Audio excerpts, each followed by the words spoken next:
Bonjour. Bonjour Jean-Gabriel. Bonjour. Jean-Gabriel est le patron de l'usine de PBO. On est chez PBO, on est en France, on est à Gémenos, en Provence, près de Marseille. Et on va suivre le maître des lieux qui va nous présenter tout le processus de fabrication des peintures PBO qui sont fabriquées en France. Et puis quelques petits secrets. On te suit? Peut-être. On te suit? On y va. Allez, bonne visite. On va faire l'opération de peser 48 heures ou 3-4 jours avant la fabrication, de façon à s'assurer s'il y a un écart de stock ou une priorité à gérer, à pouvoir ajuster l'ordonnance. Pouvoir réagir, ok, ça marche. Donc là, le mixeur.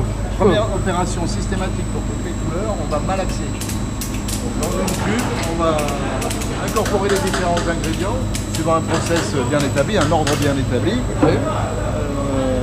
Il y a tout type de batch, parce qu'on fait évidemment en fonction du volume dans lequel on va conditionner. Quand on fait une aquarelle 5 grammes, on va faire 20 kg, on va avoir beaucoup de produits. Si on fait une gouache 2 litres pour l'école, on va faire une tonne, il va y avoir peu de produits. Ok, ça marche, d'accord. Très variable, donc des tout petits là-bas à 5 kg, et puis on va avoir de l'autre côté des gros à 1 tonne. Ok. Donc tous les produits sont malaxés. Pour les produits haut de gamme, on va devoir broyer la pâte pour obtenir une finesse de grain, de pigment. Donc pour ça, on utilise des broyeuses, celle-ci pour les produits à l'eau et d'autres pour les produits solvants. Avec le même principe à chaque fois? Exactement, la pâte passe dans des cylindres qui vont écraser les différents grains. D'accord. On voit d'ailleurs que la couleur en sortie n'est pas la même qu'en entrée. Plus intense, voilà. ouais, plus intense. Et on va passer une fois, 2 fois, 3 fois en fonction de la finesse recherchée. D'accord. Alors Jean-Gabriel, tu disais toute particularité du métier. Oui, où la grande difficulté, c'est de minimiser les lavages. Aujourd'hui, les opérateurs passent plus de la moitié du temps à laver et à passer d'une production à une autre. Donc, notre productivité, elle est davantage dans le gain de temps de lavage, l'optimisation, d'accord, que réellement la productivité de la machine. Donc, tout notre jeu, c'est de bien d'ordonnancer les différentes couleurs, l'ordre des couleurs dans les différentes productions, pour réduire les temps de lavage, parce que quand on va passer d'un blanc à un jaune, on va avoir un lavage qui va être plus simple que d'un noir à un blanc. Ok. Alors Jean-Gabriel, tu me disais quelque chose de particulier, c'est que tout ça, on est dans une grande cuisine, on a des recettes, elles sont pas toujours infaillibles, comment ça marche? Si, elles sont bien déterminées. Par contre, les composants étant essentiellement naturels, minéraux ou végétaux, ils n'ont pas toujours les mêmes caractéristiques d'un lot à l'autre. Donc quand on va suivre effectivement la recette, le résultat va être pas 100% exactement celui qu'on souhaite. Donc à chaque production, on va faire un prélèvement. Ce prélèvement passe en test au labo, on vérifie un certain nombre de critères. D'accord. Et effectivement, sur un tiers des productions, on n'est pas pile poil dans nos caractéristiques. Le labo va demander à faire un petit ajustement. Et là, par contre, une fois par an, ça ne fonctionne pas du premier coup. Mais systématiquement, on tombe bon. C'est exactement le même principe qu'on suit la recette de cuisine. Puis lorsqu'on va goûter, il va falloir rajouter un peu de sel, un peu de poivre.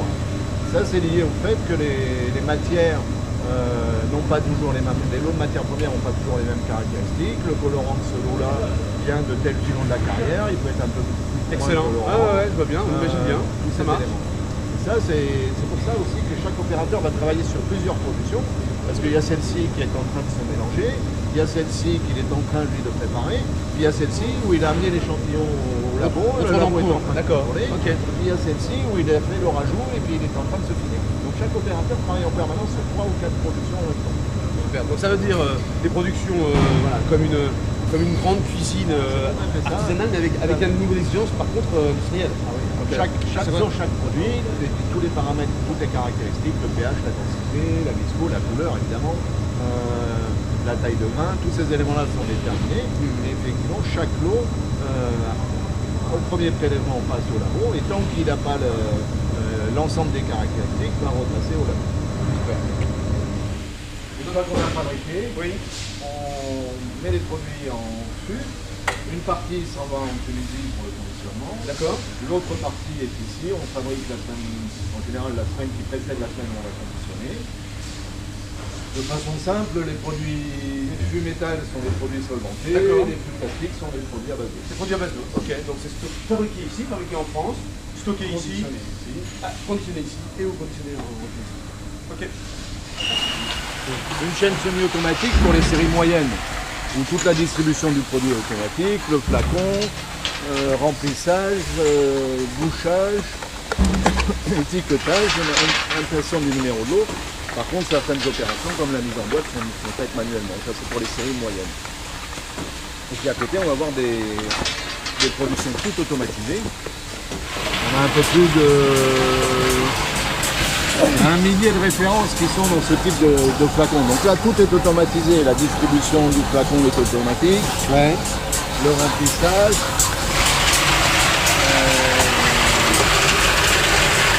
La dépose de différents automatiques. Un système de vérification, de bon bouchonnage qui compte que si le flacon est mal bouchonné, il va être éjecté. D'accord.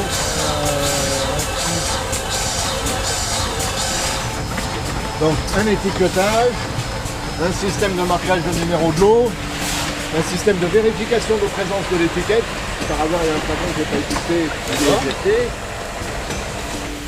Alors ça c'est peut-être évident pour tout le monde, mais c'est des tubes. Donc les tubes, on les achète comme ceci. On achète évidemment un tube générique pour toute une gamme. La machine va distribuer les tubes, elle va coller l'étiquette qui va l'associer à la couleur qu'on va produire. Ouais. Le tube va rentrer sur un plateau où, avec différentes positions du plateau, on va détecter le spot, ensuite on va remplir et puis on va faire les différents plis pour fermer. L'intérêt de cette machine, c'est qu'elle a deux formats de tubes sur le même poste de remplissage. D'accord. Ce qui fait qu'on va pouvoir commencer une couleur dans un format, la finir dans un autre format sans avoir à nettoyer, qui est notre... L'obsession, enfin le leitmotiv important. Ouais, d'accord. Sans avoir à nettoyer, et du coup on va optimiser notre production. D'accord. Très bien. Même chose pour certains conditionnements en série relativement faible. Ça c'est un produit spécifique, très haut de gamme pour le marché chinois, local chinois. On va faire comme ça des opérations relativement manuelles. Le remplissage bien sûr est automatisé. Par contre les opérations d'étiquetage et de positionnement des composants ils sont manuels. Là on va faire des séries 100 unités, d'accord. des séries faibles. Hein.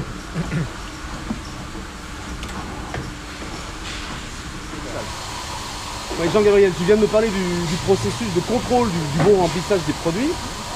Il y a une norme que vous respectez, c'est ça? Explique-moi.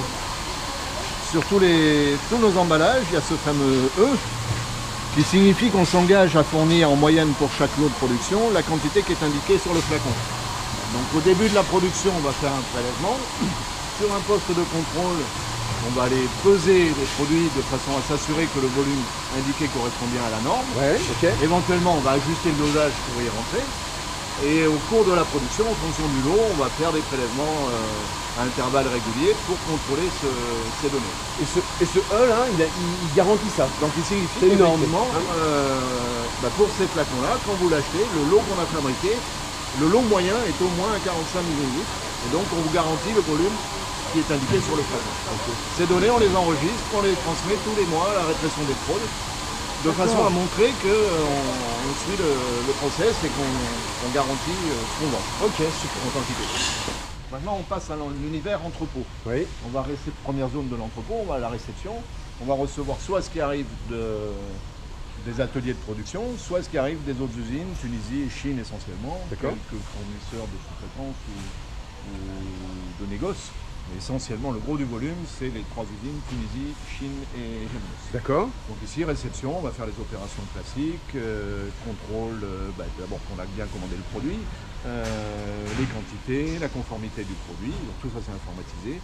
On attend une réception, on sait quels sont les produits qui sont supposés être contrôlés. On va valider nos réceptions, la qualité va être informée que ce produit est arrivé, donc il va venir faire son contrôle. Une fois que c'est bon, il va confirmer que c'est bon. Tout ça, c'est complètement informatisé.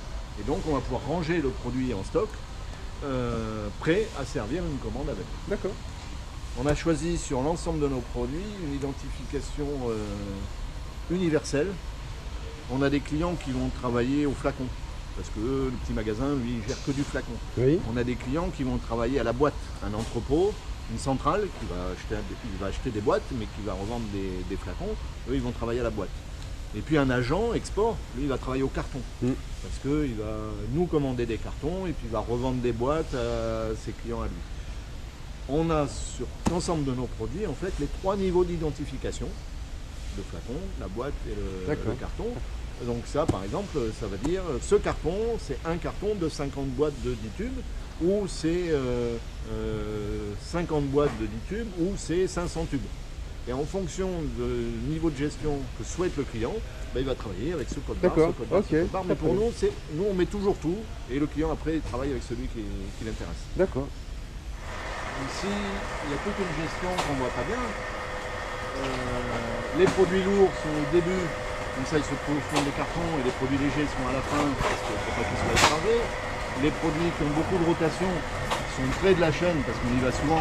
Puis les produits qui tournent peu, s'ils sont loin et hauts, c'est pas très grave parce qu'on ne les voit pas souvent. Et ça change. Parce qu'en fonction des promos, des nouveautés, les produits ont une vitesse de rotation variable. Donc, on gère le positionnement en fonction des périodes, des évolutions de rotation, tout ce qui est. Tu me disais commande vocale en fait, hein, les personnes. La préparation se fait sur l'affectation d'un carton, les personnes prennent un carton et par commande vocale, elles vont aller à l'emplacement prélever les quantités nécessaires pour ce carton, pour cette commande. Tout est piloté à la voix. Tout à fait. Jean-Gabriel, ici on est sur la zone d'expédition, c'est ça, la préparation des... Voilà, tous les cartons préparés vont arriver ici. On va préparer des palettes par type de destination. On parle essentiellement ici de la France, l'Italie, l'Angleterre, ce qui est expédié à J+1. D'accord. Le matin c'est vide, ça va se remplir au fur et à mesure de la matinée. Vers 11h il y a un premier camion qui va tout embarquer. Et puis vers 14h un deuxième camion, c'est à nouveau vide. Ça va être transporté dans l'après-midi, la nuit, et la plupart des clients, en fonction de leur destination, vont être livrés demain ou après-midi. Bon, le principe est exactement le même, si ce n'est qu'entre la fin de la préparation et le jour où le produit va partir, il y a un petit peu de documentaire, parfois des conditions de paiement, des documents douaniers. Donc il y a toujours un stockage de 24-48 heures. Donc ça a été préparé hier, ça doit partir lundi. D'accord. Donc pour notre entrepôt canadien, pour l'usine tunisienne, d'accord, leur conditionnement. Et puis différents clients sur les racks là. Ah, il y a tout ça aussi.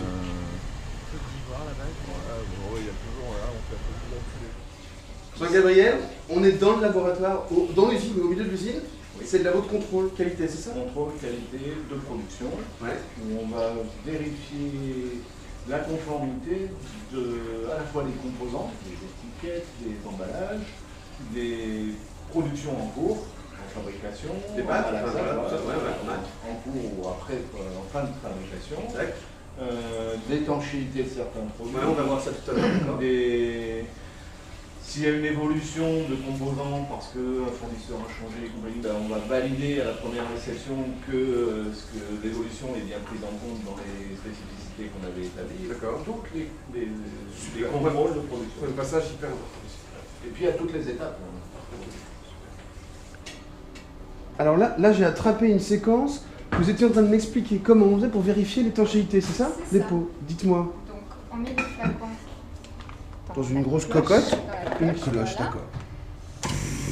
Ok. Et vous faites avec un compresseur, vous faites le vide? Voilà. Excellent. Donc on va jusqu'à moins 0,7 bar. Et si ça explose?